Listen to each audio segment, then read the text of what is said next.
$20 for a 22-year-old game with no enhancements? This is clearly nostalgia bait. This game is hard to justify that even Team Rocket wouldn't bother stealing it. They know we can emulate Pokemon games on phones, right? So is it worth $20? I pre-ordered it, but not for the reason you think. I'll tell you in a bit, because I also needed to know if other people were actually interested. So like an award-winning journalist, I traveled to the world's most sacred temples of truth, Reddit and Facebook groups. I posted a question and it blew up. The responses were intense, like frolicking into the Celadon game corner and thinking, oh, this is just a normal staircase. But I'm a data junkie, so I took it too far. I tallied thousands of replies, labeled every opinion, and turned this fiasco into charts. In this video, we are breaking down what people really think about paying $20 for a video game like Pokémon FireRed and LeafGreen, and what that reveals about Pokemon, Nintendo, and modern gaming. 11. This Friday is Pokemon's 30th anniversary, and to celebrate it, Nintendo is re-releasing Pokémon FireRed and LeafGreen. No cartridge. It'll be digital only on the Nintendo eShop, and it will drop right after Pokemon Presents. Here's what you're actually getting. It's the same FireRed and LeafGreen from Game Boy Advance, so if you played it before, it's the same game. The only difference is, it's officially a Switch game now.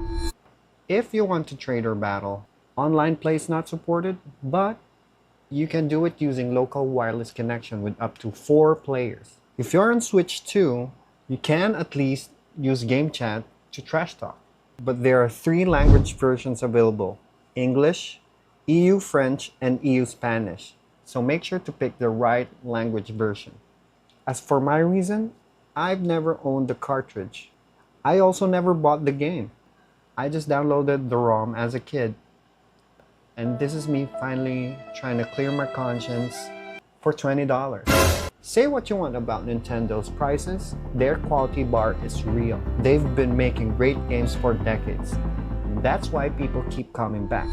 You probably heard that quote that people always link to Nintendo. A delayed game is eventually good, but a rushed game is forever bad. Nintendo's actual mission is to put smiles on faces of everyone they touch. Which is cute because they definitely put a smile on me for free. And despite knowing that millions of people pirate their games, they still focus on quality versus speed. Which is why I chose to pay them back now. I chose LeafGreen for a change, plus I like Ninetales now. You can only catch it in LeafGreen, since millions of people emulate Nintendo games.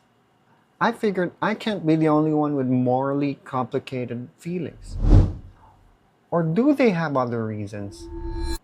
And I wanted to hear from people who flat out refused to buy it. So I took my research to Reddit and Facebook groups.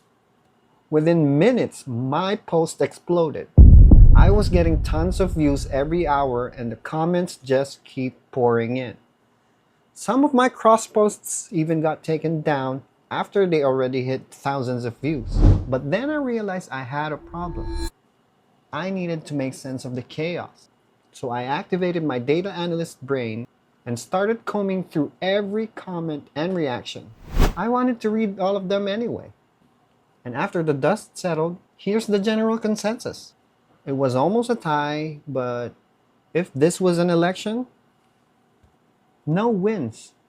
So I tallied about 5,000 reactions, and it's very interesting. I thought people will be unanimously yes, so there are more people who said no than yes. But the more interesting part are the reasons people gave for buying, and the reason people gave for skipping it as well. Let's start with the people who said yes. Yeah, the title of this graph is Shut Up and Take My 20. I think everyone knows this reference. So I split it into 3 categories. Top, which covers 86%, mid, 15%, and the small blip here, low, less than 1%. So these are about a little more than 2,000 reactions. The top 5 covers more than 1,700 or 86% of the yeses. Let's look at them. The winner, the top one, I call them eShop campers. But really, these are the people who pre-ordered the game already. I was kind of startled about this. I didn't expect this to be number one. I was kind of thinking newer players and people who got nostalgia baited would be the top one. So 31% is a little less than 700. But yeah, they're number one. The second one are the legit gang. These guys, they said yes, they're gonna buy, but they specifically also said that they don't want to emulate. Some said they don't have a Game Boy Advance and they don't want to emulate because it never felt right to them. So that's 29% of people who are buying. Raised by Kanto. These guys are actually the nostalgia gang. They're solid Poke fans. And they said having the game easily accessible and convenient on the Switch is worth the asking price for them. This one, you can't see it. Let me just click on it. They said they couldn't before and can now. One of them specifically said they grew up extremely poor and they're now fortunate enough to be able to play multiple games across multiple consoles. This is around a little less than 150 people. I can consider myself as part of this group as well. I wasn't able to buy anything before, but now I am fortunate enough to be able to buy FireRed or LeafGreen. So the fifth one is Just Guess. These guys, I kind of regretted posting it on Facebook groups. What I realized was if you posted a poll, people won't comment anymore. So majority of them came from Facebook groups. And yeah, that's top 5. Let's go to the mid ones. This is kind of interesting. So the first one in the mid category are play with others. These guys are the ones who specifically said yes, they're gonna buy because they want to play with their family, partners, or friends. They usually would buy more than one copy or both copies actually. Modern screen. These are the ones who said they don't like the Game Boy screen. The unmodded Game Boy screen is not comfortable, so that's why they're buying. Noobs. I named them noobs because these are the guys who never played it actually. I expected these guys to be either top 1 or 2, but these are about a little less than 50. They never played through FireRed or LeafGreen and they're interested and they're buying. Reformed Pirates. So these guys are like me. We're about a little less than 20. They specifically also said that they're paying back Nintendo for emulating for so long. And these are my guys. So whoever you are, guys, hit me up. Let's form a former pirate gang. Vote with your wallet. So this is very interesting because about 13 people, exactly 13 people said they're voting with their wallet. They're buying FireRed or LeafGreen to increase the chance of more classic releases in the Switch. Hoping for Home. These ones are interesting. They're set on buying even though there's no confirmation for Pokemon Home support. For those who don't know, Home is a cloud-based service to store and trade your Pokemon. It's available in Pokemon Sword, Arceus, and Scarlet. So yeah, they will buy in the hopes of having home compatibility. Now let's go to the low category. These ones, they're pretty funny. Their reasons are pretty funny. There were 3 people who said they will buy because they want to use it while using the treadmill, holding the Joy-Cons and walking or jogging on the treadmill. This guy, he said, this is one person, he said he's buying it to practice his Spanish. That's so funny. And this guy, this one person, he said he's gonna make a video after buying. So yeah, those are the reasons why people are buying. And let's move to the ones who are not gonna buy. I called it not very effective. If you know, you know. If not, then buy the game and play it, and then you'll understand. These guys are around 3,000. There's also 3 categories: top, mid, and low. Let's go to the top here. Honestly, I expected the emulator gang to be number 1 here. What I noticed on Reddit is these guys get downvoted harshly, but again, yeah, there's more people who said no than yes. So even though they got downvoted harshly, they still kind of won. So the top one is, I call them Nice Try Nintendo. These are the guys who specifically said it's not worth $20. And yeah, that's about a little less than 900 people. Waiting for home support. Again, in the previous chart, you saw that people will buy and wait for home support. These guys said they will not buy unless there's home support. So they're firm on not buying. And just know, similar to the previous chart, the Facebook group responses, they just said no. And yeah, again, I was expecting these guys to be number one, but no. There were about 230 people who said they're gonna emulate it. They're not buying, but if they really wanted to play, they can easily play the game elsewhere. And the fifth one, I wasn't actually considering this to be part of any of the responses. They will get Pokemon Pokopia. So this is a new game that's coming out as well. So these guys, they said they're not gonna buy because they're gonna spend their money and time on Pokemon Pokopia. Moving on to the mid, the first one are the Owners Club. It's very obvious. These guys, they already own the cartridge and they're not planning to buy. Played bajillion times. They played through Kanto 600,000 million zillion times, and they would buy it if it was like a collection or at a lower price, but right now they're not gonna buy it at 20.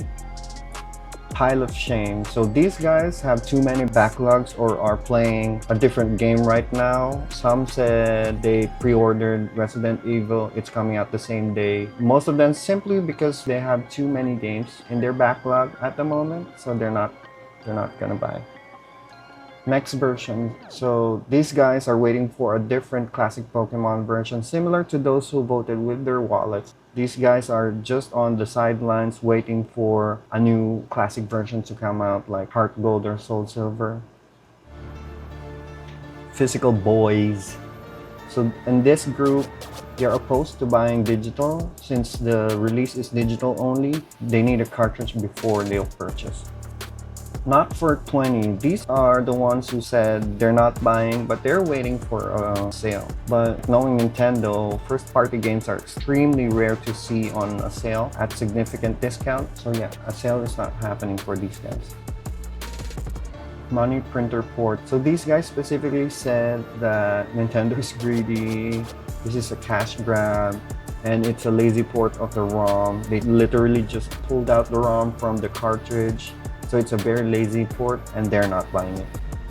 NSO fumbled. I combined people who said they're not gonna buy because there's no online features and people who are subscribed to Nintendo Switch Online and are disappointed that it's not available on Nintendo Switch Online. They said it should be included, but when I checked on it, there's a licensing issue between the Pokemon company and Nintendo. That's why they can't add it to Nintendo Switch Online. So yeah, those are the reasons inside mid category. Let's go to the low. So not a trainer. These guys straight up, they're not Pokemon fans or they're not interested. Event Island. So they said they're not gonna buy it, but if there's Event Island, they'll definitely purchase it. So this remains officially unconfirmed whether the event exclusive islands like Birth Island and Navel Rock will be included. But for those who don't know, these islands are where you get legendary Pokemons like Ho-Oh, Lugia, and Deoxys. So yeah, they're not buying unless there's Event Island. Kanto snub. So these guys, they said they don't like Gen 1. They don't like Kanto. Most of them are waiting for, again, Heart Gold and Soul Silver, probably Sun and Moon or Ruby and Sapphire, but not LeafGreen and FireRed. So this one, passing the torch, there are about 15 people. These guys are interesting. This is my favorite category as well. They said they're not gonna buy because they played it, but they're happy to see other players experience it for the first time because it's a really good game actually. Pokemon Yellow. So if I'm not gonna buy, here's my reason. I'm waiting for Pokemon Yellow. My favorite version of Pokemon is Pokemon Yellow. Why? Because you don't only get Pikachu, you get all three starters, Charmander, Bulbasaur, and Squirtle. And you get them early in the game, so you get 4 out of 6 of your lineup already. Plus you see Pikachu walking alongside you, and that's different and that's cool as well. So if there's Pokemon Yellow, I'll definitely get that. And the last one, Scarlet, turned me off. So about 6 people who said they're not gonna buy Pokemon products anymore unless there's a significant improvement because they got disappointed on how Scarlet performed. It was buggy. Some added that it's barren. Pokemon ZA is barren as well. It was also lazy development. But yeah, that's all of the responses. I got more than 300k views. Of the more than 300k, about 5,000 reacted. And what's interesting about people who said no is a third are still willing to buy Pokemon games, actually, just not FireRed or LeafGreen, or they're just waiting for a feature. So technically, if that happened, these guys would move to the yes group, and yes would win. So here's what I learned. The internet isn't divided on FireRed and LeafGreen. It's divided on what Nintendo is allowed to charge for nostalgia. If you're a yes, you're mostly buying convenience and peace of mind. And if you're a no, you're not a hater. You're saying the same thing in 20 different ways.